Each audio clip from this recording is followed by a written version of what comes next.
Which of the following pair of linear equation has unique solution, no solution, or in fact many solution? In case there is a unique solution, find it by using cross multiplication method. तो बताइए बच्चों, यहाँ पे a1 by a2, b1 by b2, c1 by c2 का condition क्या मिल रहा है? Sir ये कर a1 by कंडीशन क्या मिल रही है? कंडीशन क्या मिल रही है? Sir 1 by a1 by 3 a2 is 1 by 3, b1 by b2 solution निकाल लिया है नो, सोल्यूशन 1 निकाल by लिया इसका, 3 पर is 1 by 3 and c1 by c2 कितना आ रहा है? minus 3 by 2 3 by 2 3 by 2 ठीक है 3 by 2. What you will write यहाँ पे क्या लिख कर आएंगे आप कि a1 by here a1 by a2 b1 by b2 के बराबर तो है, but it is not equal to c1 by c2, therefore no solution, right? Yes. Let's move on.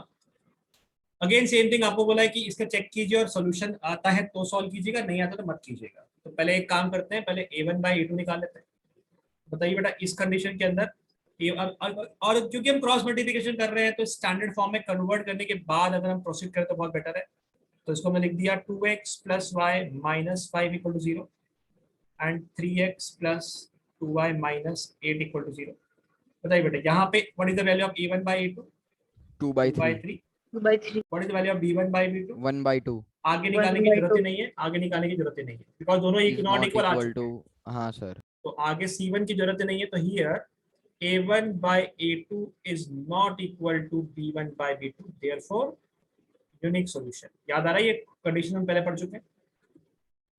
yes sir yes sir let's start with solution start करते हैं. अब आपको मालूम है सॉल्यूशन की अगर बात सर? करें. हाँ बेटा. सर मतलब ऐसा हमेशा होगा कि अगर सॉल्यूशन नहीं मिल रहा है तो हमको फिर सॉल्व करने को बोलेगा ही क्रॉस मल्टीप्लिकेशन? हाँ बट डेफिनेटली अगर अब वो जो मैंने आपको प्रीवियस लेक्चर में बताया था वो तो ये बताया था कि अगर आपने किसी प्रॉब्लम सम के अंदर डायरेक्टली सॉल्व करना शुरू कर दिया बिना ऑब्जर्व करे, और ये भी तो गलती हो सकती है ना कि हमने शुरू कर दिया. हाँ तो अगर वो ऐसी कंडीशन मिल गई कि तीनों के नीचे 0 0 0 आ गए तो हमें क्लिक करना चाहिए ये कैसे आ गया. तो हमें आगे कंफ्यूज नहीं होना है, हमें लिखना है कि ये सर तो मतलब उसमें चल सकता है ना क्रॉस मल्टीप्लिकेशन किया? गलत थोड़ी इसके अंदर गलत थोड़ी है. हाँ. हाँ मतलब वो बोल देंगे कि चल हमें तो सकता है पर लंबा हो जाएगा वो. हमारा वो अननेसेसरी आपने सॉल्व कर दिया, ऐसा है. हाँ आपने जबरदस्ती सॉल्व कर दिया. अगर आप ऑब्जर्वेशन से पहले बोले तो आपको जल्दी आंसर मिल जाता. ठीक है ठीक है. यस. चलिए x के अपॉन में क्या आने वाला है, x को हटाया तो y के कोफिशिएंट 1 और 2 है और कांस्टेंट टर्म -5 और -8 है, इज इक्वल टू y को हटाया तो कांस्टेंट टर्म पहले -5 और -8 है और यहाँ पे कोफिशिएंट्स है x के 2 और 3. उसके बाद 1 कांस्टेंट टर्म को हटाया तो x के कोफिशिएंट 2 और 3 है और y के कोफिशिएंट 1 और 2 है. किसी बच्चे को प्रॉब्लम इसमें अभी तक? किसी बच्चे को प्रॉब्लम? उसके बाद अपनी पेंसिल से यहाँ पे मार्क करके आ जाइएगा कि हम ऐसे कुछ करने वाले हैं और आप सीधे सीधे वैल्यू लिखिएगा उसके बाद. ठीक है. उसके बाद आपको 1 इंटू -8 का मल्टीप्लाई दिखाने की जरूरत नहीं है, लिखिए डायरेक्टली यहाँ पे कि x के अपॉन में -8 आ रहा है और +10 आ रहा है, y के अपॉन में -15 आ रहा है और प्लस के 16 आ रहा है और 1 के अपॉन में 4 आ रहा है और -3 आ रहा है. समझ में आ रहा है बेटा? तो yes sir x के अपॉन में 2 आ गया, y के अपॉन में 1 आ गया और 1/1 आ गया. उसके बाद कंपेयरिंग ऑन कंपेयरिंग x की वैल्यू 2 है, y का वैल्यू 1 है, दैट्स योर आंसर. ये सॉल्व हो गया. समझ में आ रहा है? yes sir चलिए लेट्स मूव ऑन, आगे चलते हैं. सवाल नंबर 3 पे आते हैं. थर्ड में देखिए, ये बताइए कि a1 by a2 b1 by b2 का क्या कंडीशन बन रहा है और क्या सॉल्यूशन बनना चाहिए. a1 by a2 b1 by b2 c1 by c2 क्या देता है आपको यहाँ पे? a1 by a2 क्या दे रहा है, सर सब सेम है. b1 by b2 क्या दे रहा है और c1 by c2 क्या दे रहा है? सर क्या दे ये रहा है सब बेटा? same सॉल्व ही नहीं कर. सॉल्व नहीं करना है. इनफाइनाइट solution 3/6 मतलब कि 1/2 -5 अपॉन -10 यानी कि फिर से 1/2 और 10/20 यानी कि 1/2. आंसर क्या आ गया? No solution. Infinite solution. क्या लिखेंगे here a1 by a2 is equal to b1 by b2 is equal to c1 by c2, therefore infinite solutions. मालूम पड़ रहा है बेटा इतना आपको? yes sir. सर. चलिए आगे चलते हैं. एक और सवाल देख लेते हैं. Which are the following pair of equation same condition, we have to check कि सॉल्यूशन आता है कि नहीं आता है और उसके बाद अगर आता है तो सॉल्व करना है. तो दिख रहा है यहाँ पे आ जाएगा यार. यहाँ पे a1 हाँ, by a2 क्या दिख रहा है बेटा? सर आ हाँ जाएगा. Sir it is not equal a1 by a2 and b1 a1 by a2 1/3 आ रहा है और यहाँ पे b1 by b2 1 by 1 -3 upon -3 ये 1 आ रहा है. यानी 1/1 आ रहा है। तो यहाँ पे क्या लिखेंगे, here a1 by a2 is not equal to b1 by b2, therefore Unique solution. Therefore, unique solution. Unique solution. और in case of unique solution find it, बोला यूनिक के केस में फाइंड कीजिए, निकाल देते हैं, उसमें कौन सी बड़ी बात है। चलिए तो यहाँ पे लिखेंगे x अपॉन y के कोफिशिएंट्स आ गए -3 और कांस्टेंट नंबर आ गया -7 और -15 equal to y upon, y के अपॉन में आता है, पहले ये टर्म तो रिपीट कर देनी है, -7 अपॉन -15 कांस्टेंट टर्म्स आ चुकी है, और x के वेरिएबल कोफिशिएंट्स आ गए 1 और 3, x के कोफिशिएंट्स आ गए 1 अपॉन, ये रिपीट कर दीजिए 1/1 और सॉरी नॉट 1/3 1 और 3 रिपीट किया, उसके बाद आ जाएंगे x के कोफिशिएंट 1 3 हो गए, y के कोफिशिएंट -3 और -3 हो गए। कोई परेशानी इसको लिखने में किसी को? No sir. सर। उसके बाद हम कर देंगे इसका क्रॉस मल्टीप्लिकेशन, ये मल्टीप्लाई यहाँ लगा देंगे, ये मल्टीप्लाई यहाँ, ये एरो बना के आ जाएगा ताकि मालूम पड़ जाएगा क्या करना है उसके आगे। चाहो तो पेंसिल यूज कर लीजिएगा। सो x के अपॉन में -3 और -15 यानी 45 हो गया, 45 और 55 माइनस हो गया -21 21 शाबाश। y के अपॉन में -21 प्लस 21 minus 15 21 plus 15 माइनस कैसे प्लस कैसे हो गया, क्योंकि -15 और बाहर एक और माइनस होता है तो बन गया प्लस, राइट, -3 + 9. -3 और minus +9। 3 तो यहाँ पे आ जाएगा x के अपॉन में 24 24 equal to y upon -6 -6 equal to 1 upon -6 6 plus 6 plus 6। 6 + 6. on comparing x upon 24 equal to 1/6, x equal to 4, right? Yes Yes. और y इक्वल टू y -1 आ upon जाएगा। -6 equal to 1/6, तो y equal to -1. Minus. That's your answer. x की value 4 है और y की value -1 है, that's your answer. कोई परेशानी, कोई दिक्कत? No sir. no sir Perfect. Let's move on. तो ये आपके हुए how to solve by using cross multiplication. अब यहाँ पे कुछ बहुत इंपॉर्टेंट सवाल है। यहाँ पे आपको a और b की वैल्यू फाइंड करनी होती है अकॉर्डिंग टू गिवन कंडीशन। ये बोल दिया for which value of a and b, कौन सी वैल्यू a और b के लिए does the pair of linear equation have an infinite solution. Infinite solution के लिए क्या वैल्यू आनी चाहिए a और b की? तो ये बहुत इंपॉर्टेंट सवाल है। कैसे सॉल्व करना है इनको ये समझते हैं। पहले इसको रीअरेंज करते हैं। ये इक्वेशन क्या है देखिए, रीअरेंज ये वैसे देखा जाए तो यहाँ पे अगर देखा जाए हमें इनफाइनाइट सॉल्यूशंस होने चाहिए, मतलब ratio has to be equal. तो मुझे मालूम है फॉर इनफाइनाइट सॉल्यूशन जो a1/a2 आता है वही b1/b2 आता है और वही c1/c2 आना चाहिए, तभी बात बनती है। Therefore 2 के अपॉन में a माइनस b आएगा, क्योंकि 2 का मतलब x, a1 का मतलब x के कोफिशिएंट, a2 का मतलब दूसरी इक्वेशन में x का कोफिशिएंट। समझ में आ रहा है? b का वैल्यू 3 है और b2 का वैल्यू a प्लस b। कोई परेशानी किसी बच्चे को पूछ सकता है, बोलिए, कोई डाउट है? No sir. no sir c1 का वैल्यू 7 है और c2 का वैल्यू बहुत बड़ा है 3a प्लस b माइनस 2 है। कोई परेशानी नहीं? No sir. बोला इनको सॉल्व कीजिए और a और b की वैल्यू निकालिए। कोई बात नहीं, कर देते हैं, टेंशन नहीं लेने का। कंडीशन लगाई, उसके बाद करने का प्रोसीड। अब इतना मालूम पड़ रहा है कि तीनों बराबर है, तो 1/1 कंपेयर कीजिए, कंडीशन देना शुरू हो जाएंगी। Compare 1/1, compare 1/1, compare 1/1। अभी क्रॉस मल्टीप्लाई करेंगे, लिखेंगे ऑन कंपेयरिंग। किसको? पहले दो फर्स्ट 2 पकड़ लिए, so 2 upon a minus B equal to 3 upon a plus B. इसको पकड़ा तो क्या मिलता है? क्रॉस मल्टीप्लाई करें, सो 2 का मल्टीप्लाई a प्लस बी में हो जाएगा और 3 का मल्टीप्लाई a माइनस बी हो जाएगा। कोई परेशानी किसी बच्चे को? No sir. तो आपको मिल गया no sir 2a plus 2b is equal to 3a minus 3b, जिससे आपको मिल जाएगा 5b is equal to a। 5b is equal to a। ये फिलहाल मिल गया, और कुछ नहीं मिलता, फिलहाल इतना मिलता है। यानी अभी कहानी अधूरी है। अब दूसरी कंडीशन को कंपेयर कीजिए, दूसरी दो कंडीशन को, दूसरी और तीसरी को, या पहली और तीसरी को। तो सेकेंड और थर्ड को हम कंपेयर करते हैं। ऑन कंपेयरिंग बेटा यहाँ पे क्या कंपेयर करेंगे? 3 upon a plus B is equal to 7 upon 3a plus B minus 2। Cross multiply कर दीजिए, 3 का मल्टीप्लाई हो जाएगा 3a प्लस बी माइनस 2 में, और 7 का मल्टीप्लाई हो जाएगा a प्लस बी। कोई डाउट? No sir. इसके बाद हम इसको सॉल्व करेंगे। 9a plus 3b minus 6. Side कर लेते हैं।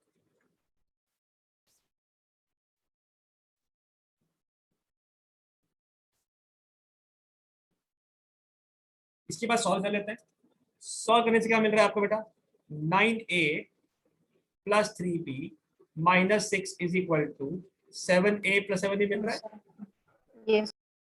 जिसको आप लेफ्ट में लेकर आएंगे तो आपको मिलेगा 2a इज इक्वल टू कर देते हैं 4b प्लस 6, ऐसा बोल सकते हैं।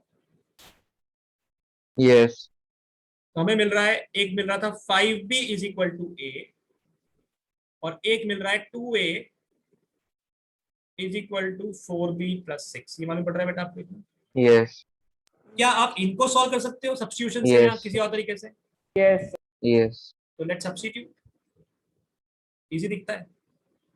सब्स्टिट्यूट a की जगह पे 5b, so 2 times of 5b, second equation तो मिल गया, is equal to 4b plus 6। 10b is equal to 4b plus 6। 6b is equal to 6। b is equal to 1। b is equal to 1। और अगर b का value 1 है तो आप यहां से देख सकते हैं, therefore a is equal to 5b implies a is equal to 5।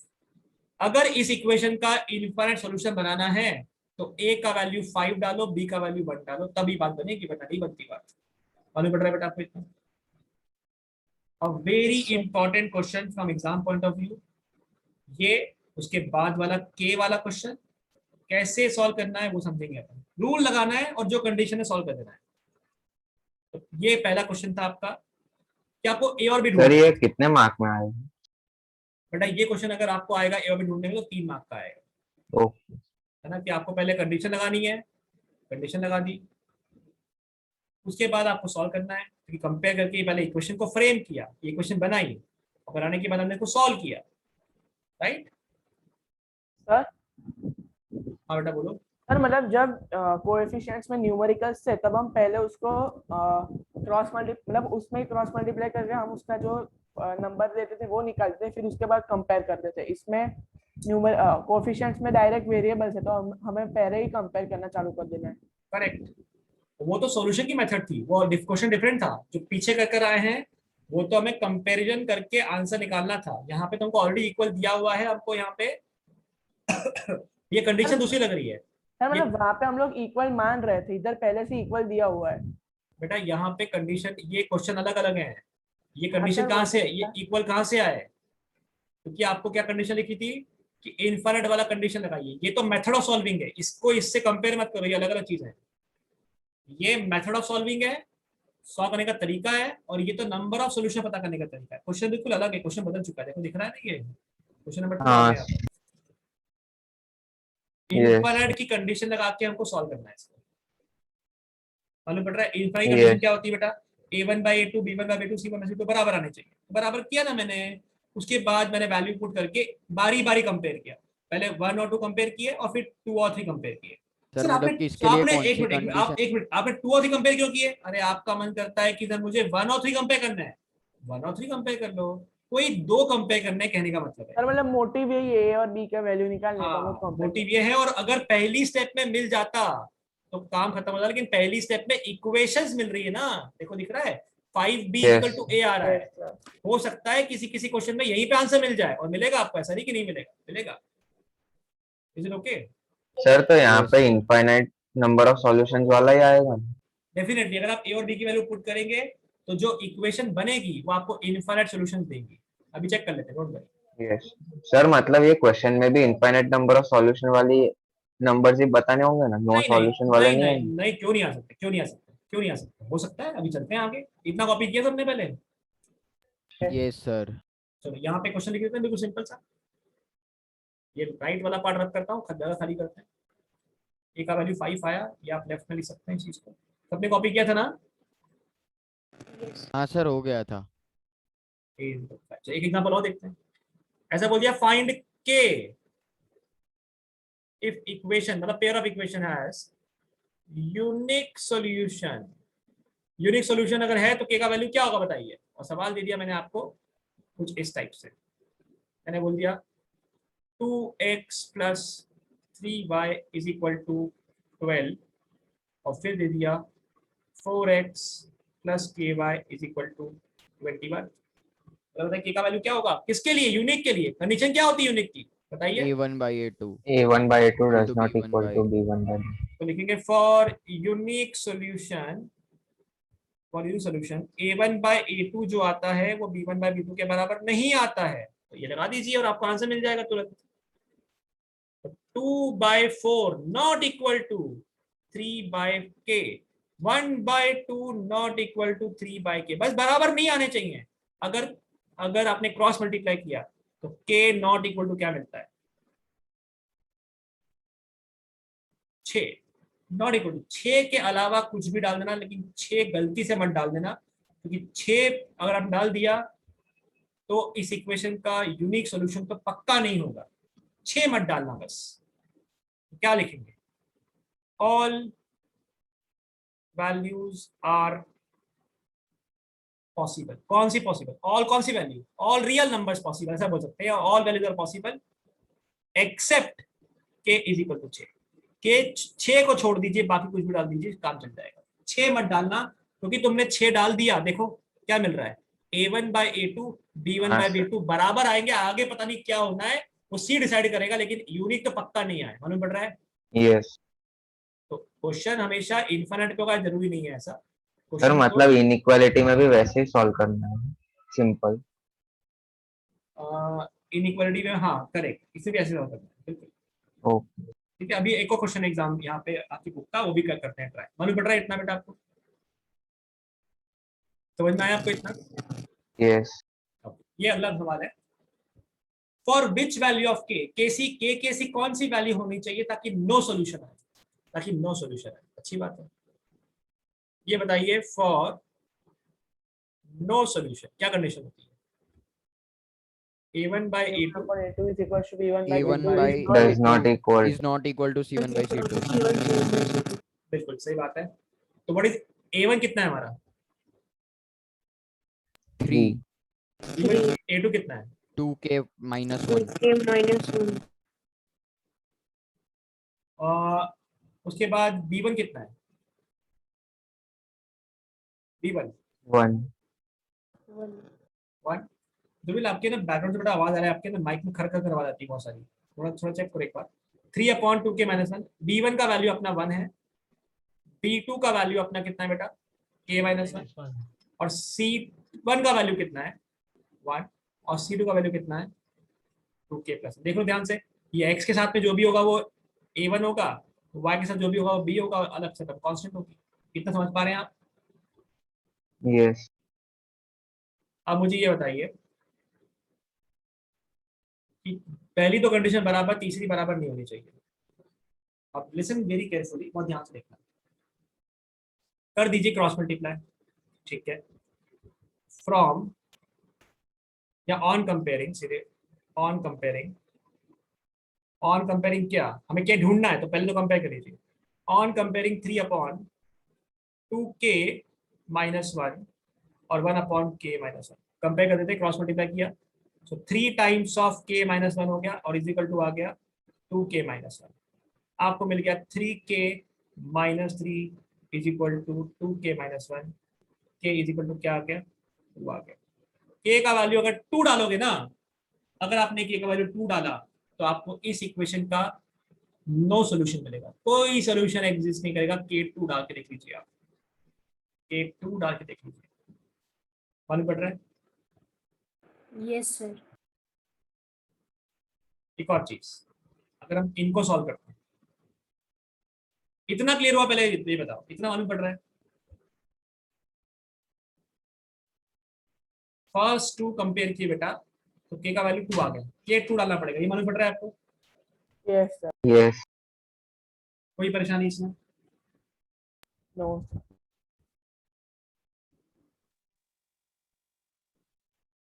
अभी अगर हम बात करें सिंपल सेट अवे, तो k का वैल्यू अगर हम बात करें, k का वैल्यू 2, ये यहाँ से मिलता है। लेकिन अगर मान लेते हैं सपोज अगर मैं अगले दो कंपेयर करता हूँ, ये दोनों, तो मुझे क्या मिलता है, 1/k-1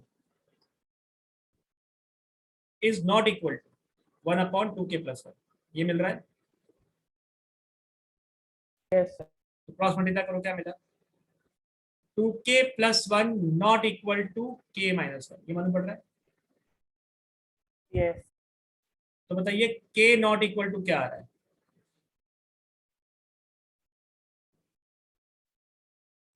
-2। -2। -2। हमें तो बोला था k का वैल्यू फाइंड कीजिए, तो हमें क्या मिल रहा है, k का वैल्यू क्या डालना है, 2 2 डालना है, कि जिससे वो पॉसिबल हो जाए कि जिससे उसके पॉसिबल हो जाए, नो सॉल्यूशन होगा। No solution. अगर 2 डालेंगे तो पहले दो बराबर आ जाएंगे, पहले दो बराबर आ जाएंगे। और अगर अगर नेक्स्ट 2 बराबर नहीं करने अगर आपको, तो k क्या नहीं डालना, -2 मत डालना। -2 डाल दोगे तो अगले दो भी बराबर हो जाएंगे। अब चेक कीजिए, जो क्वेश्चन हमें लिखा हुआ था, हमारा रेशो क्या आया था, हमारा रेशो आया था 3/2k-1 is equal to 1/k-1 is equal to 1/2k+1, ऐसा कुछ था। अगर आपने k का वैल्यू -2 डाला तो क्या मिला, देखो -2 डाला तो 3/-4 -1, -2 डाला तो -2 इज इक्वल टू 1/-4+1, ऐसा आ रहा है कुछ, सर फिर ये तो यूनिक निकलेगा सॉल्यूशन। यूनिक देख लेगा, राइट, मतलब वो नहीं हो सकता। तो k का वैल्यू ये 3/-5 हो गया, और ये 1/-3 हो गया, और ये 1/-3 हो गया। तो पहले दो ही बराबर नहीं हुआ, तो कौन से हो गए, तो यूनिक।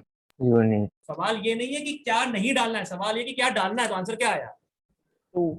बस खत्म कहानी, यहीं पे खत्म है। आपको तो मैं आगे वाला एक्स्ट्रा बता रहा हूँ कि इतना ही अगर करना है ऐसा भी आपको। पूछ सकते हैं कि क्या इसमें नहीं डाले तो इसका प्रूव नहीं होगा पर यूनिक प्रूव होगा। हाँ करेक्ट, मतलब क्या नहीं डाले, मतलब अगर आपने के की जगह पे कुछ और डाल दिया, कुछ भी डाल दो, फिर तो कुछ भी डाल दो, तो आपको फिर इसके लिए यूनिक तो मिल ही सकता है। Yes sir. 2 के अलावा कुछ डालोगे तो ये यस सर। 2 के अलावा कुछ डालोगे तो पहले दो बराबर आएंगे ही नहीं, तो पहले दो तो बराबर आने ही चाहिए थे ना, तभी यस तभी तो तीसरे पे जाएंगे। सर, क्योंकि लिखा ही है नो सॉल्यूशन। और 2 डाल के देख लीजिए, 2 डाल के ये वाली कंडीशन पूरी मैच करेगी। डालते हैं 2 यहाँ पे 2 डाल दीजिए, देखो कितना आता है बताइए। हाँ सर, आ गया 1:1, मतलब 1/1 इज इक्वल आ टू 1। गया 1/5 आ रहा है ना, हाँ सर सर। बराबर। 1 = 1 = 1/5। ओके। सर मतलब यहाँ पे पूछा है कि क्या डालना है, इसलिए k = 2, और बस अगर पूछा होता क्या नहीं डालना तो फिर कोई भी नंबर डाल सकते 2 के सिवा।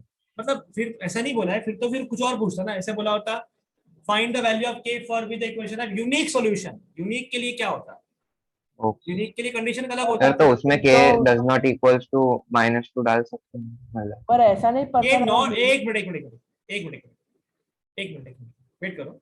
अभी बोला था नो सॉल्यूशन, नो के लिए बताइए पहले तो कैसे आने चाहिए, नो सॉल्यूशन के लिए पहले दो इक्वल रेशो इक्वल आने चाहिए। यस। अभी अगर मैं बोल देता कि भैया मुझे तो यूनिक चाहिए, तो तुम यहाँ पे क्या लगाते, not is equal. Not not equal. तो इक्वल हर टू। जगह पे नॉट आता, यस। तो आंसर क्या होता, यस सर। आंसर क्या होता, सब कुछ डाल दो यार, 2 पर डालना बस, हाँ सर बस समझ। ये तो है कंडीशन, ये तो कंडीशन है, मालूम पड़ रहा है। अब यस सर। कंडीशन पे से होगा। हाँ सर मतलब अगर ऐसा यूनिक का पूछा आता तो हम हमारा आंसर ऐसा होगा all values except some number, मतलब एक्सेप्ट समथिंग। एक्सेप्ट 2, है ना, मतलब ऐसा नहीं, मैं जनरली हाँ बात कर रहा something, correct correct correct correct correct, is it okay, हूँ। यस ऑलराइट, समझ में आ रहा है इतना आपको, सर। समझ में आ रहा है। Yes sir. यस। चलो उसके आगे तो आई डोंट थिंक इसमें ऐसे क्वेश्चन और दिए हुए हैं। ऑफ कोर्स एग्जांपल वगैरह में होंगे क्वेश्चन ऐसे कि आपकी जो एनसीईआरटी एग्जांपल है, इसमें आपको डेफिनेटली ऐसे क्वेश्चन मिल सकता है कि जो इस कंडीशन को मैच करवा जाए, राइट। यस पर आगे चलते बहुत हैं। कम है ऐसे सम्स। हाँ बिल्कुल कम मिलेंगे, तो देख लेते हैं, अगर एक आध में सवाल दिखता है तो सॉल्व कर लेते हैं, ठीक है। चलिए क्वेश्चन लिखो एक, for what value of k the equation have infinite solutions. Infinite solutions के लिए क्या आना चाहिए k का वैल्यू? सवाल लिखा हुआ है kx plus 3y minus k minus 3 equal to 0, और फिर लिखा हुआ है 12x plus ky minus k equal to 0।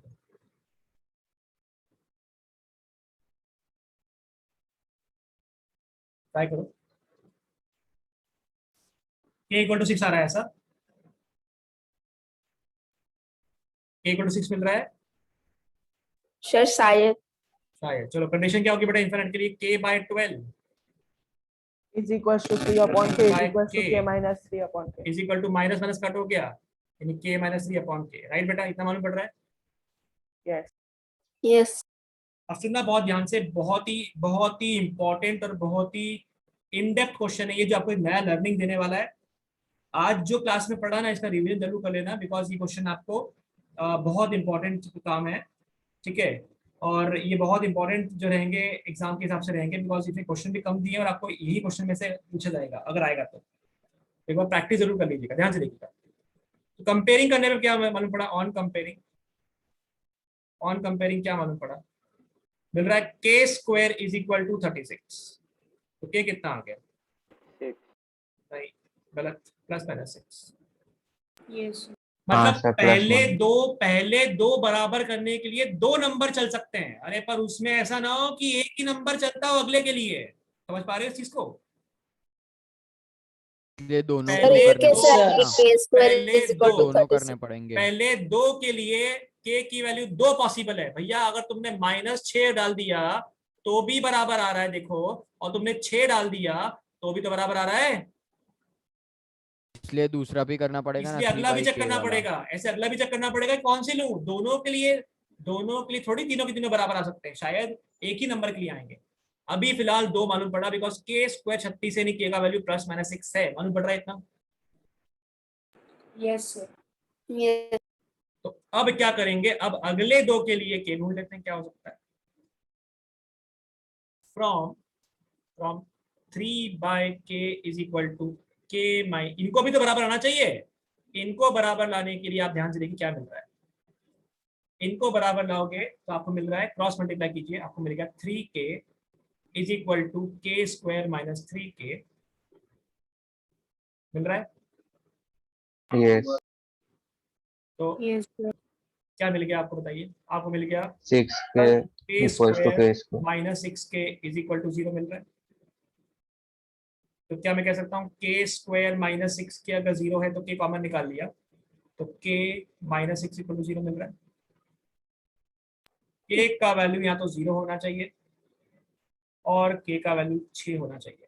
अगला बोलता है भैया मैं बराबर तब होऊंगा, अगला मतलब नेक्स्ट टू, अगले दो, सेकेंड और थर्ड बोलते हैं हम बराबर तब होंगे जब या तो हम 0 होंगे या 6 होंगे। अरे डिनोमिनेटर कभी 0 नहीं हो सकता, 0 नहीं हो सकता। और कॉमन कंडीशन क्या मिल रही है? ये बोलते हैं या तो पहले दो ब्लैक वाले बोलते हैं हम बराबर तब होंगे जब तुम 6 डालोगे माइनस 6 डालोगे, और दूसरा बोलता है हम बराबर तब होंगे जब तुम 0 डालोगे या 6 डालोगे। तो कॉमन क्या मिला? k is equal two plus 6 Therefore, for all three to be equal, तीनों को इक्वल होने के लिए, for all three to be equal, k is equal to 6 चलेगा, बिकॉज 6 में तीनों के तीनों बराबर हो सकते हैं। 6 में तीनों बराबर हो पाएंगे, आपको तीनों को बराबर करना था। पहला कंडीशन बोलता है 6 डालो या -6 डालो, दूसरा बोलता है ना 0 डालो या 6 डालो। तो बताइए 6 सबको फुलफिल कर देगा? यस। समझ में आ रहे हैं? यस सर पक्का? समझ पा रहे हैं इस चीज को आप? यस। कोई डाउट है प्लीज पूछ सकते हैं, कोई जल्दबाजी नहीं है। आराम से देखो, डाइजेस्ट करो क्या लिखा है क्वेश्चन यहाँ पे, फिर बात करते हैं। सर मतलब दोनों कंडीशन में जो कॉमन है वही आंसर है। हाँ, दो वही आंसर आएगा कि दोनों को फुलफिल करता है, यस। ठीक है। देखो आप ध्यान से अगला क्वेश्चन देखते हैं। अगर मान लेते हैं k/12 is equal to 3/k is equal to k minus 3 upon k है। अगर तुम 6 डालते हो तो 6 डालने से क्या तीनों इक्वल आ पा रहे हैं? Yes Yes. Yes. 1/2 1/2 1/2 आप आ रहे। लेकिन लेकिन लेकिन अगर तुम -6 डालोगे तो पहले दो ही बराबर आएंगे। -6 डालोगे सो सिर्फ पहले दो बराबर आएंगे और अगला वाला बराबर नहीं आएगा। देखो ध्यान से, ये आ रहा है 1/2 माइनस के साथ, ये भी आ रहा है -1/2 और ये आ रहा है माइनस के 3 सॉरी प्लस के 3/2 9/6 राइट। ये तो बराबर आ ही नहीं रहा तीनों। -6 नहीं चलेगा, समझ में आ रहा है। Yes Yes. तो इसके बाद अगर आप एक और चीज देखिए, अगर आपको इतना सब नहीं करना ना कि राइट वाला सॉल्व क्यों करा सर आपने, तो आप एक काम कीजिए, आप एक बार 6 डाल के देख लीजिए और एक बार -6 डाल के दिखा दीजिए उनको और लिख दीजिए कि -6 पे इक्वल नहीं आ रहा है, 6 पे आ रहा है, देयरफॉर k is 6। ऐसा भी कर सकते हैं। अगर आपको समझ में आया मैंने क्या बोला तो ही यहाँ बोलिएगा। इसके Yes, sir, बाद आ गया आप समझ। राइट वाला सॉल्व मत करो, आप अगले दो कंपेयर मत करो। आप एक काम करो, ऐसा बोलो कि देखो k का वैल्यू 6 और k का वैल्यू -6, लेट्स क्रॉस चेक, ऐसा लिख दो लेट्स क्रॉस चेक और आप डाल के देख दीजिए। कहाँ डाल दो, इसमें डाल दो और इसमें डाल के दिखा दो। देखो 6 पे तो तीनों बराबर आ रहे हैं, -6 पे नहीं आ रहे, देयरफॉर k का वैल्यू 6 होना चाहिए। That's it. Yes sir. मालूम पड़ रहा है Yes, बेटा। sir. Yes sir. एनसीईआरटी में क्वेश्चन कैसे सॉल्व किया है एक बार देख लेना।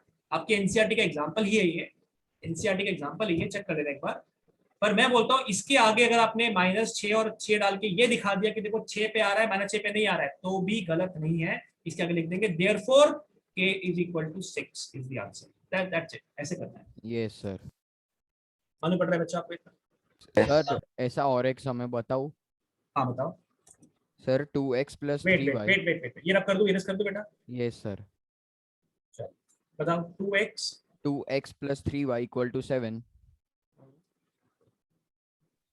2px + py = 28 minus. py ना yes sir py Equal = to? 28 - qy। इसके -qy। इनफाइनाइट सॉल्यूशन है तो find the value of p and q। पक्का देख लो, पी यहीं पे लिखा है ना, या पी है यहाँ भी पी है ना। सर एक बार, हाँ सर, 2px + py = 28 - qy। ये सर बराबर है। ठीक है, क्या बोला, इनफाइनाइट। इसके इनफाइनाइट सॉल्यूशन है तो p और ठीक q है, की वैल्यू बताओ। सो 2/2p का वैल्यू 3/p के बराबर आना चाहिए और ये 7/28 - q के बराबर भी आना चाहिए। ये मालूम पड़ रहा है बेटा आपको? Yes. तो पहले आप इनको सॉल्व कीजिए, आपको p मिल जाएगा। सो पहले दो कंपेयर किए मैंने, तो 2p = क्या मिल रहा है? 2p = क्या मिल रहा है? 6 feet. 6p। इसका मतलब क्या मिल रहा है? 4p = 0, यानी p का वैल्यू क्या हो गया बेटा? 0 है ना, 0। p का वैल्यू 0 होगा, इसका मतलब क्या होगा कि ये इक्वेशन में गड़बड़ है कुछ ना कुछ। सर हाँ सर वो -qy है तो वो qy को वो साइड में ले जाना। अच्छा, QY है वो, QY है, बिल्कुल हाँ सही सर बात है, y। QY है वो तो, करेक्ट। सर तो क्योंकि वो कांस्टेंट वो पूरा QY नहीं है, होगा। करेक्ट, क्योंकि QY लिखा हुआ है वो साथ में, वो अलग से y के साथ जाना चाहिए था, बिल्कुल सही बात है। ये हो जाएगा 2x + 3y = 7, 2px, ये QY इधर आएगा तो y कॉमन निकल के मिल गया, p + q × y = आ गया 28। अभी ठीक है। 2/2p हाँ सर अब = बराबर। 3/p + q = 1/4, ऐसा कुछ आएगा। Yes.1/p = 3/p + q = 1/4। इनको कंपेयर कीजिए, बताइए क्या आया p का वैल्यू? 4। 4 आ जाएगा ना। यहाँ से कंपेयर कीजिए, क्या मिला? p + q 12, p + q 12। Yes. Yes sir. तो p का वैल्यू डाल दीजिए, तो p का वैल्यू, q का वैल्यू क्या आ गया? 8। सर एक मिनट, आप वापस से समझा सकते हो कि p + q का वैल्यू 12 कहाँ से आया? मल्टीप्लाई क्रॉस मल्टीप्लाई, इनको कंपेयर किया नेक्स्ट टू को, अगले दो कंपेयर किए, क्रॉस मल्टीप्लाई कर सकते हैं ये। यस सर, हाँ सर उससे। p yes + sir. q is 12, तो यस q सर। का p का वैल्यू यहाँ डाल दिया, 4 + q is 12, q का वैल्यू 8। Yes sir. रुद्राक्ष ने ये पिक करा था ना, किसने बताया था ये? तो मैंने गलती करी, रुद्राक्ष तो कौन था, किसने बताया? हाँ हाँ सर सर। रुद्राक्षी था। करेक्ट, वो मैंने ध्यान ही नहीं दिया कि y लिखा है वहां पे। सर ये क्वेश्चन भी एनसीईआरटी का ही है, प्रैक्टिस बुक का। प्रैक्टिस बुक मतलब एग्जाम्पलर। हाँ sir, exemplar. Yes sir. Is it okay, Sir? समझ में आया? सर मतलब इसमें मतलब आपने 2/2p is equal to 3/p+q को कंपेयर नहीं किया। हाँ, क्योंकि दिख रहा है ना कि देखो अभी यहाँ पे देखो, इसको इसको देखो, लास्ट में जो यहाँ लिखा है मैंने, इसको देखो। इससे मुझे मालूम पड़ रहा है कि डायरेक्टली पहले और तीसरे से आंसर मिल सकता है, राइट? कि 1/p 1/4, तो p का वैल्यू 4, जो आसान दिखता है वो कंपेयर किया पहले, Yes. और उसके बाद अगला Yes. अगला अगला चॉइस तुम्हारा है, अगला चॉइस तुम्हारा है। अब क्या करना चाहते हो? अब तुम्हारा पर्सनल चॉइस है कि तुम पहले दो करना चाहते हो, वो भी कर लीजिए। तो इससे क्या मिलेगा? इससे मिल जाएगा 3p is equal to p+q, और मिलेगा 2p is equal to q। मालूम पड़ रहा है? Yes, sir. और फिर हम यहाँ से p निकालने के बाद यहाँ डाल सकते हैं, तो q मिल जाएगा फिर से। ठीक। ठीक है, दो वेरिएबल है, दो बार पक्का सॉल्व करना पड़ेगा, तो दो बार सॉल्व कर लिया हमने। मालूम पड़ रहा है बेटा? Yes sir. परफेक्ट। Yes. चलिए खत्म करते हैं यहाँ पे। इसके बाद नेक्स्ट क्लास में will start with word problems. Okay. Yes sir.